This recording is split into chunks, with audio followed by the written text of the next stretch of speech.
Music album की launching में, जिसमें मेरे साथ बैठी हुए सुपरस्टार हिमांशु जी, और आप समझ लीजिए कि इनकी मुस्कुराहट से आपको लगता है कि अपकमिंग स्टार है। 2 गाने मैंने देखे माँ शारदा के, कृष्णा जी के। इसको हमारी बहन जी ने बड़े प्यार से डायरेक्ट किया। रुपेश जी के लिए इतना कहूंगा कि जैसी उनकी पर्सनैलिटी वैसी स्टार हैं, हमेशा सदाबहार हीरो ही है मेरे। तो जब भी मैं उनसे मिलता हूँ तो ऐसा लगता है कि कोई पर्सनैलिटी, अमिताभ जैसी पर्सनैलिटी लेके वो हैं। उन्होंने बहुत प्यारी कोशिश की, और मुझे नहीं लगता है कि ये गाना देख के आपको लगेगा कि इन लोगों ने फर्स्ट टाइम काम किया है। ऐसा लगता है कि बड़ी सुलझे हुए और बहुत ही श्रद्धा के साथ में इसमें हर चीज़ के, राइटिंग से लेके, म्यूजिक से लेके, परफॉर्म से लेके, वीएफएक्स से लेके, डांस मूवमेंट। मैं खास करके डांस मूवमेंट ये देख रहा था कि जब ये हाथ यहाँ जा रहे हैं, इधर जा रहे हैं, उधर जा रहे हैं, मतलब एक लेमैन की तरह के इसको कॉमन आदमी भी कर सके। तो ये सादगी से जिस हिसाब से ये एल्बम बना है, मैंने भी काफ़ी भजन किए हैं, और मैंने भी, अब क्योंकि मेरे वालों में तो ज़्यादा और भड़का रहता है, काफ़ी क्राउड रहता है, मगर इसमें बड़ी सादगी से ये बिटिया ने बहुत अच्छा काम किया है, गुड़िया ने भी बहुत अच्छा काम किया। और इनके खास करके डायरेक्टर साहब को भी मैं बहुत बहुत बधाइयाँ देना चाहता हूँ, और ख़ास करके इस पूरी टीम को, और ताल ट्यून म्यूज़िक कंपनी को। और मेरा वादा है इनसे कि ये बस ज़िंदगी में ऐसे ही आगे बढ़े, और हम जैसे कलाकारों को भी सहयोग देवे, काम देवे हम लोगों को। बस मेरी प्रभु से, भोलेनाथ से, अल्लाह से यही प्रार्थना है कि 2025 का ये सबसे बड़ा एल्बम बने। नमस्कार, अस्सलाम वालेकुम, जय महाकाल। हाँ जी मैडम जी, बोलिए। हेलो एवरीवन, मेरा नाम हिमांशी गौड है and I am from Jaipur Rajasthan. Recently Mumbai shift to you, so yeah trying my best. पहले मेरे को ही पूछने दीजिए, पहले मैं पूछ लेता हूँ। आप, अरे ठहर भाई, पहले मेरे को पूछने दे। आप जयपुर में कहाँ से हैं? झोटवाड़ा। झोटवाड़ा से हैं, वेरी गुड। तो वहाँ जयपुर में आपने किसी से कथक की ट्रेनिंग ली? नो। तो आपके अदाओं में तो लग रहा है कि आप जिस हिसाब से मूवमेंट पकड़ रही थी, तो ऐसा लग नहीं रहा है कि आपने डांस सीखा नहीं है।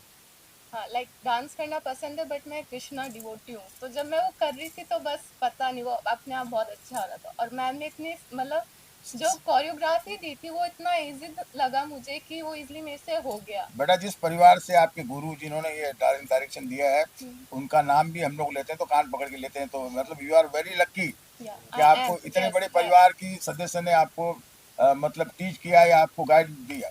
बहुत बड़ी बात है, इनके लिए एक बार जोरदार तालियां हो जाए। कैसे गाना आपके आपके पास आया, किस तरह से गाना? मतलब आपने भक्ति से शुरुआत की है, एक पहली शुरुआत जो होती है बॉलीवुड में, मुंबई में एक अलग ही होती है। तो कितना प्राउड फील करते थे, पहला जो गाना है मेरी शुरुआत बॉलीवुड में भक्ति गाने से? मुझे तो बहुत ज़्यादा प्राउड फील है, बिकॉज लाइक यहाँ सब सोचते हैं कि हम बॉलीवुड में आए तो पहले हम ऐसे काम नहीं कर रहे, लाइक मूवीज करें, सीरीज करें, ये सब। बट मेरा मानना है कि कोई भी काम हो वो पहले भगवान के आशीर्वाद से होना चाहिए। तो मेरे लिए तो ये बहुत बड़ी अपॉर्चुनिटी थी। कैसे आपने गाना पहुंचा, ये कैसे आपने मतलब या मैं मैं जयपुर से यहाँ तक कि बहुत क्या, मतलब ऐसे ही आना हुआ था। देन सर से, मतलब इनके ऑफिस में ऑडिशन के लिए गई थी। मैं गई दूसरे काम के लिए थी, ऑडिशन के लिए, और सिलेक्शन मेरा सॉन्ग में हो गया था। टू बी वेरी ऑनेस्ट, मेरा फर्स्ट टाइम था और मुझे आते ही काम मिला। So I think I am lucky. आपको क्या लगता है सफर काफी मुश्किल है या आसान है बॉलीवुड के अंदर आपके? मुश्किल तो आई थिंक सारे प्रोफेशन ही मुश्किल होते हैं। सो इजी कोई भी नहीं होता। एंड या लाइक स्टेप बाय स्टेप अपन कोई भी काम करते हैं तो वो इजी हो जाता है। रुपेश जी के बारे में क्या कहना चाहोगे? आपको प्लेटफॉर्म दिया, आपको पहचान बनाई, एक गाना बनाया, नई लड़की को काम किया, क्या? मैं फर्स्टली तो ये बोलना चाहूँगी कि he is very kind hearted person.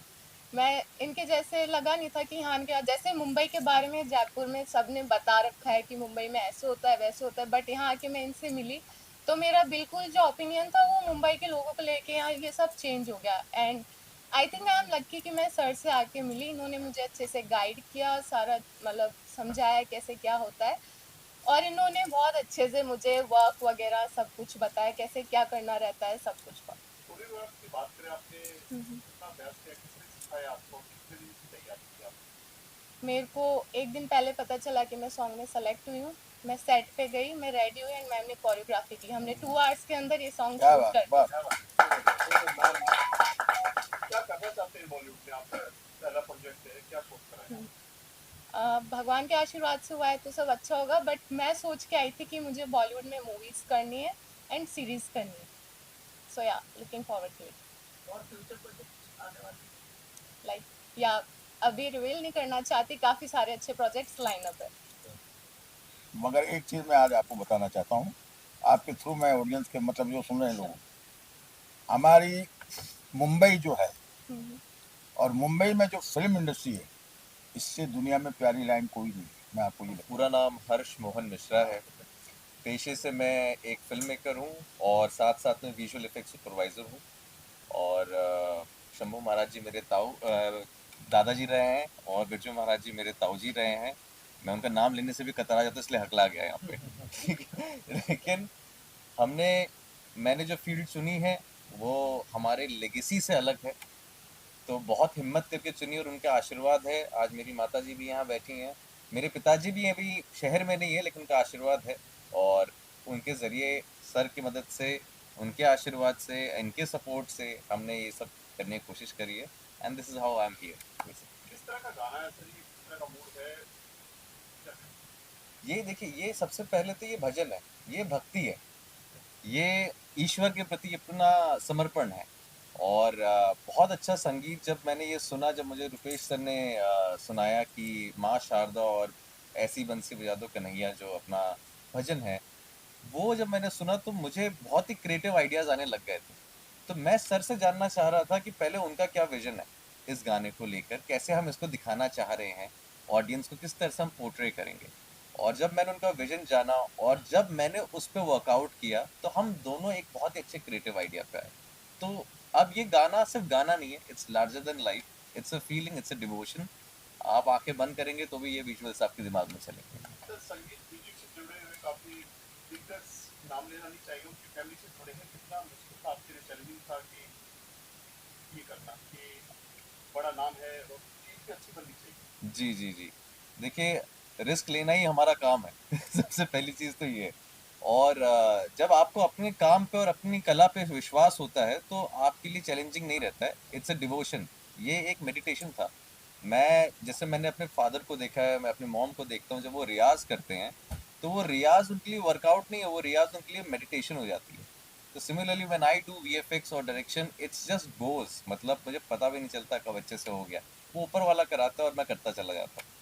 लोग जितने भी गाने होते हैं बाकी के हो या जी वो रियल लोकेशन पे शूट किए जाते हैं, जी, वहाँ पे वीएफएक्स के जरिए रियल भी देखिए, ये अच्छा सवाल है आपका। हमने कोशिश बहुत करी।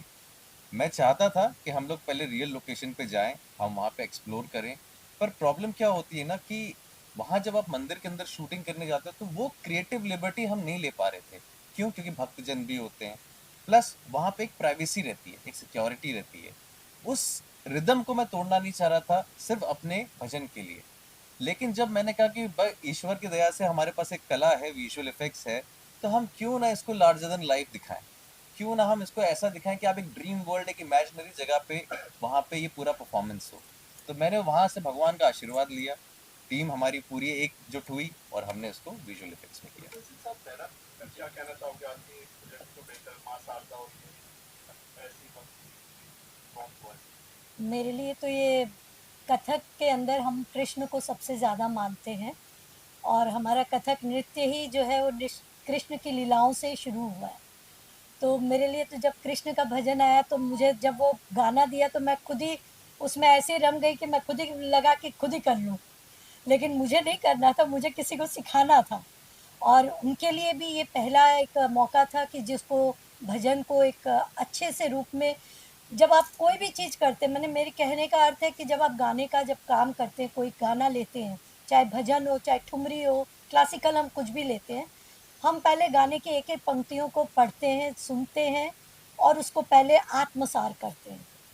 हम उस कैरेक्टर में घुसते हैं अपने आप को और फिर हम जब किसी को सिखाते हैं तो हम फिर वो सोचते हैं कि हम उसको भी वही ट्रेन करते हैं कि आप जब कृष्ण को दिखाना है तो आप समझो कि वहाँ वो कृष्ण भगवान की मूर्ति है और आप उनको ये बांसुरी दिखा रहे तो ये बांसुरी बजा दो, आप उनको कह रहे हो कि आप बजा दो। तो जो इसकी एक एक लाइन जो थी वो मुझे बहुत पसंद आई। जब मेरे बेटे ने भेजा और मैंने सुना उसको तो अपने आप ही अंदर वो रम गई मैं। और फिर मैं जब इनके साथ मिली और जब इनको मैंने कहा कि देखो आप ये समझो, आप भले डांसर हो या नहीं, देखिए डांसर तो कर लेगा लेकिन जो नॉन डांसर हैं और क्लासिकल अब भजन या कुछ करना है तो उसके लिए थोड़ा मुश्किल होता है। तो मैंने कहा आप समझो कि सामने कृष्ण भगवान है, आपके सामने मूर्ति है, आप उस चीज़ को एकदम फील करो। बांसुरी है तो ये बांसुरी है, वो कृष्ण है, ये बजा दो। आपने वो चीज़ उसको कहा कि आप ऐसे बजाइए, तो वो 2-3 बार नहीं, कई बार मैंने उसको दिखाया। मैंने कहा देखो जो मैं चाहती हूँ उसको इस तरह से जितना इसमें से आप ले सकते हो उसको लेके आप अपने ढंग से उसको डालिए। और उसने बहुत कोशिश की और ये कोशिश मैं अभी बड़े स्क्रीन पे देख रही थी और मुझे अच्छा लगा। साथ में बेटे ने अपना भी जो भी अपने आर्ट को भी उसमें इन्वॉल्व किया। सबसे बड़ी चीज़ है कि रुपेश जी ने मेरे पे भरोसा किया। शायद इसलिए किया कि 3 साल पहले जब मैं आई थी, उन्होंने जब मेरा डांस देखा था तो मेरे बेटे से एक ही बात कही थी कि आपकी मम्मी बहुत अच्छा डांस करती है, बहुत अच्छा एक्सप्रेशंस है। और वही शायद उनको खींच के ले आया मेरे पास कि नहीं आप करिए इसकी कोरियोग्राफी। और मैं उनके लिए मैं कह रही हूँ कि आगे भी हम लोग इस तरह के अच्छे काम करें। और अभी ये मेरे लिए ये पहला अनुभव था कि मैं कोरियोग्राफी कर रही थी, मेरे बेटे के साथ काम कर रही हूँ, रुपेश जी के साथ काम। पहले जब आई थी तो मैं अपने लिए आई थी, अपना काम किया था मैंने, अपनी रिकॉर्डिंग की थी और उसका वीएफएक्स इन्होंने किया था, रुपेश जी ने पूरा सहयोग दिया था। नहीं, मैं सब कुछ करती हूँ। मैं वैसे बेसिकली क्लासिकल डांसर हूँ, कथक की। और लेकिन मैंने फ़ोक भी सीखा है और मैं फ़ोक राजस्थान के बहुत अच्छे करती हूँ। और साथ-साथ मैंने ममता शंकर यानी कि उदय शंकर की बेटी के साथ काम किया, अमला शंकर उनकी वाइफ़ के साथ। कलकत्ता में मैं 3 साल उनके साथ उनके स्कूल में स्टूडेंट थी और उनके साथ मैंने काम भी किया। सीता स्वयंवर में मैं सीता थी और वो राजा दशरथ थीं और उनकी बेटी राम बनी थी। तो मुझे इतने बड़े-बड़े लोगों के साथ काम करने का मौका मिला है और मैं सिर्फ़ क्लासिकल कथक को लेके ही नहीं काम कर रही हूँ। उस क्या कहना चाहोगी भाई? अच्छा ये करती क्या बनेगी आप? आज ये करती क्या हो? पढ़ती है वो पढ़ती है। बोलो बताओ नहीं करनी पता ना सर कुछ दिया को फर्स्ट ऑफ ऑल बोलना नहीं आता है। आता है लेकिन अगर कोई पूछेगा पूछ तो लेना रिपोर्टर को करके कहने से पूछो भाई बताइए आप क्या करते हो पढ़ती हो क्या करते हो बताइए पहले आप पहले अपना नाम बताओ। मेरा नाम दिया है। हाँ ठीक है आप स्कूल जाते हो कौन सी स्कूल जाते हो किसी में पढ़ते हो जीसीसी इंटरनेशनल स्कूल किसी में पढ़ते हो सेंटर के। सेकंड। अच्छा ये जब आपको मिला ये गाना था आपको करना है ना तो फर्स्ट क्या रिएक्शन था आपका कैसे था मतलब मुझे तो लगा कि वाओ मैं गाना शूट करूँगी। फिर क्या हुआ क्या हुआ उस वक्त क्या हुआ तब तो मुझे अच्छा लगा। अच्छा लगा और जब डांस करने कहा मैम ने कहा कि डांस करना है मूवमेंट करना आपको तब आपने सीखा कि डांस किया पहले करके नहीं। फिर जब वो मेरे घर के पास वाला एक डांस का कुछ तो था तो फिर उधर तो आधे से ज़्यादा योगा ही कराते थे। आपने बोल दी अच्छा फिर आपने डांस कैसे मैम आया डांस सिखाया पता है आपको कैसे ये मूवमेंट करना ये करना आपको आ गया कुछ स्पेशल क्या आ गया था। आ गया बाद में कंप्लेंट नहीं की कि आपको दो गाना मैम को दो गाना दिया आपको भी गाना दिया वो तो चलता है। अच्छा आगे क्या करना है क्या प्लान है आपके एक्टर बनना है आपको डांसर बनना है आपको मुझे तो टीचर बनना है। टीचर बनना है डांस टीचर बनना है क्या नहीं थोड़ा काटोगी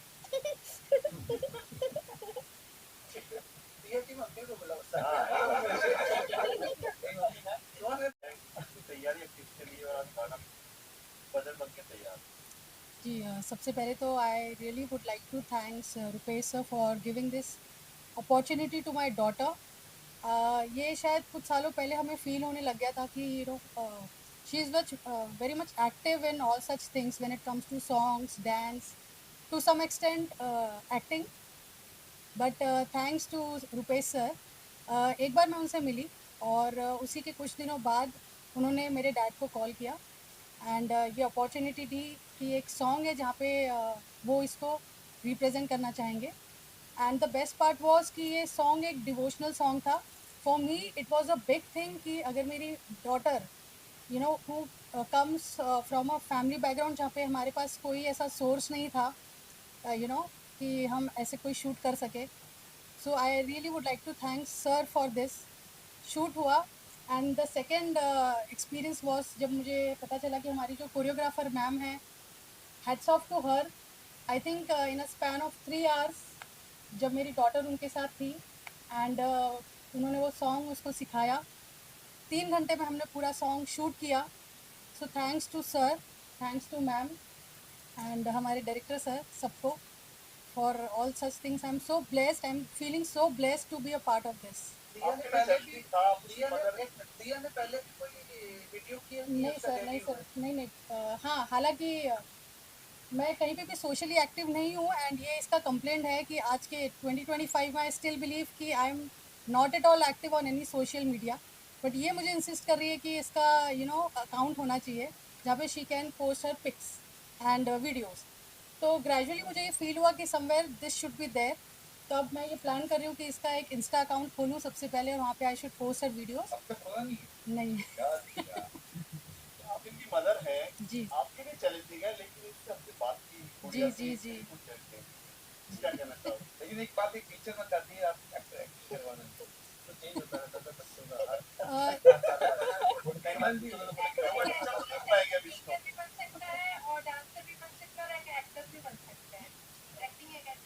नहीं, ये मैं कहना चाहूँगी कि आई थिंक थोड़ा इनबिल्ट है इसके अंदर. What people in our society also talk about her that she has that X factor in her that she can do something in this field. Although I also wanted to do something maybe in dance or something like that, but I could not do. I'm completely into investment field, banking and investment, and somehow इसका interest है, इसीलिए इसके through मैं इस platform पे आ पाई. And I seriously would like to work with sir for more this productions, projects. Thank you Thank you. क्या कहना चाहते गाने मास आर्ट और जो भजन लॉन्च किए इसके बारे में? नए नए बच्चे को साथ दिया है, नए लॉन्च किया है आपके बावजूद बैठे। ताल ट्यून म्यूज़िक कंपनी जो मैंने बनाई है, पहली बात तो मैंने किसी भी प्रॉफिट के पर्पज से नहीं बनाई है. मैंने बनाई है उन स्ट्रगलर सिंगर्स के लिए जिनके पास प्लेटफॉर्म नहीं. इसकी जो सिंगर है वो बहुत वेल टू डू नहीं है. मतलब कि अगर मैं उसके बारे में बोलूँ तो वो कोरस में भी गाना गाती है. दूसरी बात आई कि यहाँ पे उन आर्टिस्टों को चांस मिले जिनके अंदर टैलेंट है, लेकिन उनके पास वो जगह नहीं है जहाँ से वो पहुँच सकें इस तरह की म्यूज़िक वीडियोस के थ्रू. पूछिए सर, और क्या पूछना चाहते हैं पवन जी? कैसे हिमांशी जी कैसे हिमांशी आई थी. मैं एक शॉर्ट फिल्म कर रहा था. उस शॉर्ट फिल्म के अंदर हिमांशी ऑडिशन देने के लिए आई थी, बट समहाउ फिर वो ऑडिशन नहीं हो पाया. इनका सिलेक्शन नहीं हो पाया उसके अंदर, क्योंकि ये उस समय मार्शल आर्ट की ट्रेनिंग नहीं ले रही थी. जब उसके बाद डिवोशनल सॉन्ग की बात आई तो हमको लगा ये इस सॉन्ग के अंदर ये बहुत अच्छा परफॉर्म कर सकती हैं. इनको बुलाया, इनका ऑडिशन हुआ और ये सिलेक्ट हुई. लेकिन इनकी एक खासियत ये है कि उसके बाद इन्होंने तुरंत मार्शल आर्ट की क्लासेस लेना स्टार्ट कर. उनको समझ में आया कि जिस चीज़ के अंदर मुझे कोई किसी इंसान ने वीक बताया है, मैं उसी चीज़ को अपनी मजबूत बनाऊंगी, उसी को स्ट्रॉन्ग करूँगी. दिया कैसे है दिया भी है दिया सर, दिया को मैं मेरे बड़े भाई हैं गुप्ता सर, उनके थ्रू मिला था. उनकी डॉटर से जो अभी यहाँ सीट पे बैठी थी मैम, उन्होंने गुड़िया से मिलवाया और गुड़िया को मिलके मुझे ऐसा लगा कि जो हम शारदा देवी यानी कि माँ सरस्वती का गाना कर रहे हैं, उस गाने के अंदर इसके अंदर मुझे वो रूप नज़र आया बच्चे वाला. और वो आज उस ड्रेस में आई भी, अगर आप उसको ध्यान से नोट करेंगे तो उसके फीचर्स में वो चीज़ नज़र आएगी आपको. उसके कारण से ताल ट्यून जो है उसमें सिर्फ डिवोशनली एंड की और नहीं, ताल ट्यून, इसके बाद ताल ट्यून पंजाबी आ रहा है, उसके बाद ताल ट्यून हिंदी आएगा, बॉलीवुड. ये शुरुआत जो है मैंने भगवान के आशीर्वाद से लेने के लिए, साईं बाबा के गाने इसमें, महादेव के गाने हैं इसमें, बैक टू बैक सॉन्ग्स बन रहे हैं, अलग अलग म्यूजिक एक्टर बना रहे हैं. मैं दिलीप सर जैसे महान म्यूजिक एक्टर्स के साथ काम करना चाहता हूँ, पर इन सर लोगों की फ़ीस इतनी ज़्यादा है. ये सर लोग, हाँ मैं सच्ची बोल रहा हूँ, ये बहुत बहुत गुणी लोग हैं. मतलब अगर इनका एक गाना आ जाएगा वो मेरे 50 गानों के बराबर होगा. मैं 50 गाने बना लूँ और ये एक गाना बना दे सर. चलिए, मैं वादा करता हूँ आप करिए, मैं आपको मदद करूँगा। क्या बात है सर, बहुत बहुत मेहरबानी आपकी. यानी साल में सर कितने ये शूट कर लेना. ठीक है. आ जाओ उधर आ जाओ। अच्छा हो गया मैं इधर आ जाता सर। नहीं आप बताइए, आप तो अच्छे लग रहे हैं। नहीं सर, वादा करने जा वादा नहीं कर रहा हूँ, हकीकत में बोल रहा हूँ। अरे सर, हाँ जी, तो मैं एक बात आपसे रुपये जी पता होगा कि शायद हमारी दोस्ती 5 साल नहीं सर, 10 साल पुरानी। 10 साल पुरानी। हम लोग एक दूसरे को उस वक्त वादा ही करते थे। हाँ अब आपने एक ऐसी चीज खड़ी की है, एक ऐसा वृक्ष तैयार किया है या ऐसा एक बीज बोया है जी, कि जिसमें आप उन लोगों को तैयार करना चाहते हैं कि जिनको आपकी हमारी जरूरत है, बिल्कुल ठीक जो हमारे पास डायरेक्ट नहीं पहुंच सकते। Correct sir. तो मैं आपको एक वादा करता हूँ, मैं एक गाना जरूर आपके बजट में सर करूंगा। बहुत बहुत मेहरबानी आपकी। और ये मैं आप बिरादरी के सामने बोल रहा हूँ, जो सामने बैठी है पूरी मेरी बिरादरी है। हाँ और आज जो कुछ भी हम आप हैं हाँ। वो इन्हीं की बदौलत है। बिल्कुल तो ठीक। भाई लोगों ने फॉलोवर लगाना और हाँ। सब जगह छाप देना। कहा कि पैसा होगा, इमोशनल होगा या फिर सर से कराऊंगा तो मुझे पता है, मैं फिर 2 तरीके से सर से गाना बनाऊंगा। सर ने कमिट ये कर जरूरी है कि मैं डिवोशनली करूँ? मैं ये बोला। मालाएं देख के बोल रहा है क्या? रिकॉर्ड में ले लिया सर। ऐसा है, सुन मेरी बात, जो हमारी कंपनी के, क्योंकि अभी जब से तार ट्यून इनकी कंपनी है, हमारी आपकी कंपनी से बहुत अच्छी हमारी बात है। होगी, सही बात है, और बहुत आपकी भी है।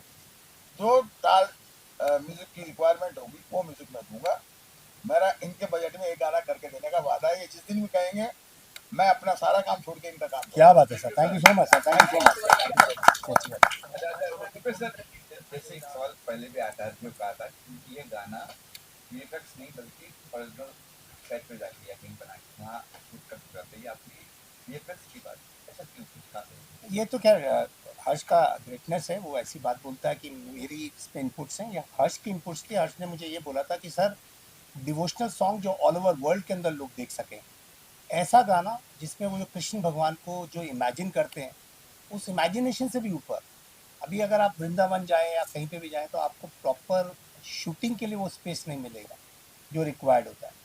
तो एक जैसे कि अभी ये इसके बाद एक महादेव का भी गाना शूट करने जा रहा है, तो लार्जर देन जो हम लोग देखते हैं महादेव को, ऐसे कृष्ण भगवान को आपने देखा तो उनकी जो इसने वीएफएक्स के थ्रू मूर्ति क्रिएट की है वो बोल रही है अपने आप में। सरस्वती माता की अगर आपने मूर्ति देखी वो बोल रही है, तो पूरे वर्ल्ड के अंदर ये चीज़ नज़र आए कि हमारे कृष्ण भगवान उस रूप में कैसे दिखते हैं, इस रूप में कैसे दिखते हैं, हमारी सरस्वती माता किस किस रूप में कैसे दिखती है। सो ये इसका एक एम था और ये इसका टारगेट। Thank you. ऐसे वेरी नाइस गाय, मतलब उनके तरह मैंने इंसान नहीं देखा। अब आप ही सोचिए कि जो नए लोग आते हैं, नए जो भी बच्चे आते हैं, उनको अगर वो ब्रेक दे रहे हैं, it's a very big thing. आप ही बताइए कि कोई देता है क्या मुंबई में चांस? कोई नहीं। सो मैं खुद भी आई थी जब इस इंडस्ट्री में, तो मैंने बहुत पापड़ बेले। तो अब मुझे लगता है कि नहीं, इनके तरह इंसान मिलना बहुत मुश्किल है सर। और मैं ये नहीं कि मैं उनके, हाँ, मैं ये भी नहीं कह रही कि मैं उनकी मुंह देखी बात कर रही हूँ, मैं पीछे भी उनकी बहुत तारीफ करती हूँ, बहुत इज्जत करती हूँ। आफ्टर ऑल ये मेरे भाई हैं बस। हाँ जी।